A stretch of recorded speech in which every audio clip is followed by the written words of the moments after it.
یه قدم بیا جلو اگه تا قبل از 10 سالگی سفر خارج رفتی. یه قدم بیا جلو اگه تا قبل از 10 سالگی بزرگترین چرخ و فلک دنیا رو سوار شدی. یه قدم بیا جلو اگه تا قبل از 10 سالگی دوچرخه شخصی داشتی. یه قدم بیا جلو اگه تا قبل از 10 سالگی تا کفش پاره و کهنه می‌شده کفش جدید داشتی. یه قدم بیا جلو اگه تا قبل از 10 سالگی جای کار می‌کردی.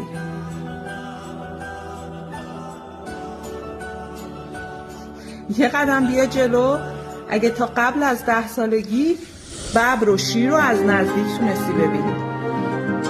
یه قدم بیا جلو اگه تا قبل از 10 سالگی سوار هواپیما شدی.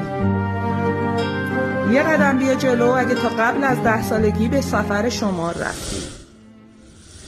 یه قدم بیا جلو اگه تا قبل از 10 سالگی کارت بانکی داشتی.